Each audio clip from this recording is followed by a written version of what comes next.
Just a few minutes to complete my talk. The global herbal supplement market in the world reaching $107 billion by the year 2017. And Egypt has very little margin in this market because of the following. There is some sort of registration and regulatory guidelines all over the world which can facilitate this benefit and this exploitation of these botanical products. For example, the WHO has issued many guidelines for the assessment and for the use of the herbal products. The United States FDA also produced many guidelines, guidance for industry for botanical drug products. The United Kingdom, France, and many authorities legalize this and make some sort of easy steps for this registration. For example, the WHO guidelines state that the substance historical use is a valid way to document safety and efficacy in absence of scientific evidence to the contrary.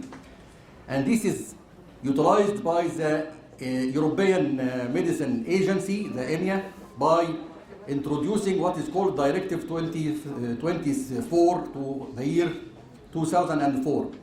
They make facilitation of registration of herbal products according to the historical use and literature to make what is called the simplified herbal registration scheme, where the product can be registered for a claimed treatment just by evidence from the literature that it has been used historically and it gives benefit by just historical use over the years.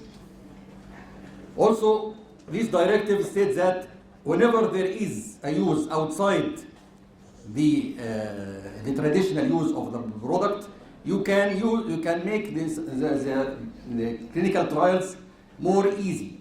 You don't have to make, for example, phase 1 clinical trial on healthy volunteers because of this nature of this plant, which is used as edible plant, for example, and it is safe.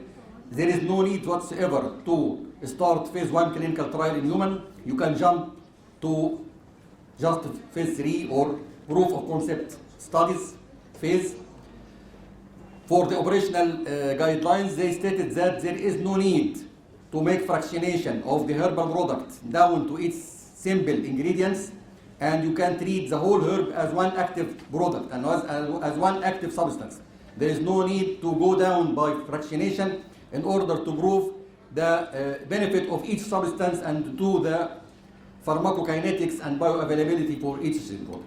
I am saying this because this was one of my obstacles for the making use of plants, because here we don't have this very simplified registration schemes in order to allow our professors and our scientists to make use of their inventions and their sort of scientific research in this arena.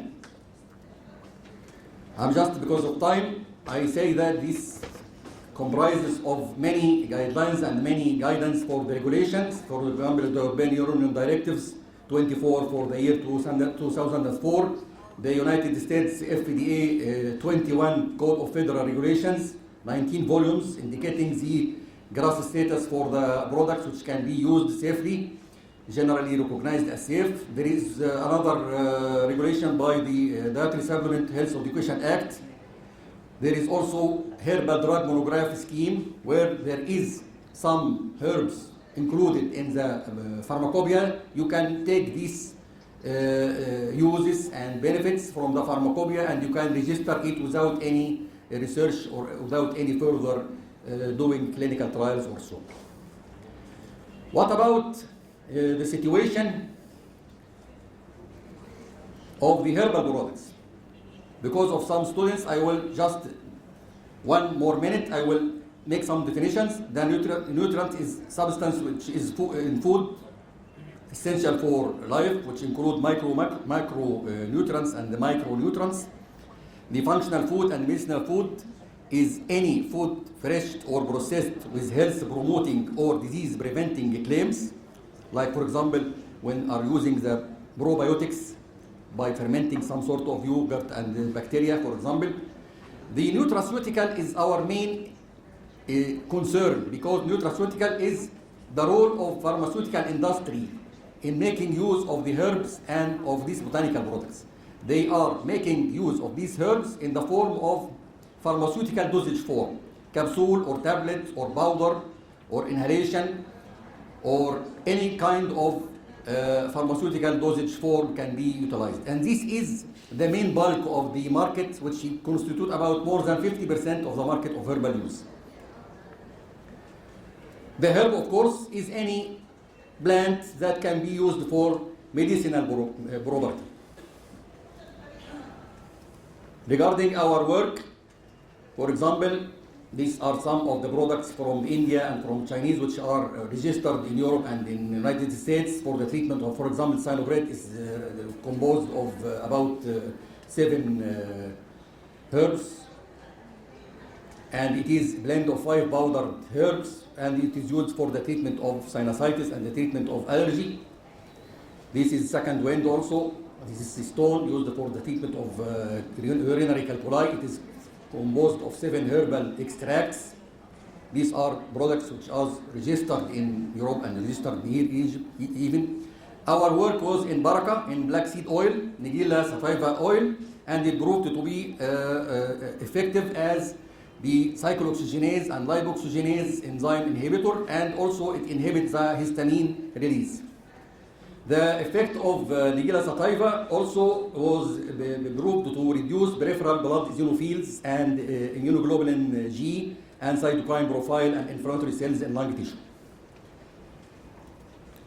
The very important plant also is the frankincense, which is Boswellia carteria and Boswellia serrata, Lebanon Dakar, proved to be highly anti-inflammatory, and there is a meta-analysis here proving the effects of the Boswellia serrata for the treatment of Crohn's disease, inflammatory bowel disease, treatment of bronchial asthma, treatment of rheumatoid, treatment of other inflammatory conditions. The curcumin, for example, also is proved to be highly effective anti-inflammatory, and it is in the treatment of cancer. It is used because of its apoptotic effect, anti-proliferative effect. It proved to inhibit the binding of activator protein 1, the transcription factor, and the NF-kappa transcription factors to the nucleus, that is causing the regulation of the inflammatory cytokines and the promotion of the apoptosis. Of course, if I have time, there are a lot. There are hundreds of research work on this kind of ginger, for example, as antiemetic and anti-reflux, and the treatment of motion sickness proved to have effect on the interleukin 4, interleukin 5, and eutaxin levels, as well as the specific immunoglobulin E titer in serum were diminished. And that is why it has also some sort of bronchodilator effect on bronchial asthma due to effect on the calcium channels in the bronchial mucosal tree.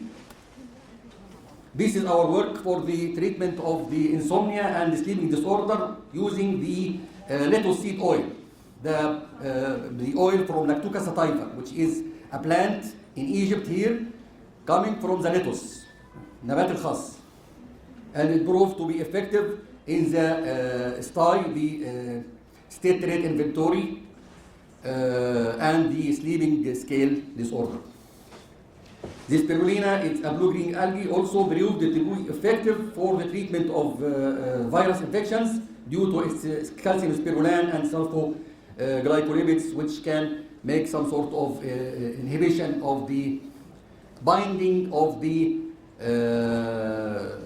E2 glycoprotein on the virus to the cell receptor, which is the CD81 receptor on the liver cells, for example.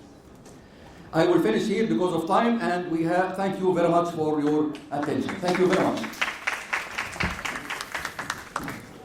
Thank you, Dr. Mostafa, for these examples of natural products that can be indeed very useful for therapeutics. So now it's my pleasure to welcome the next speaker.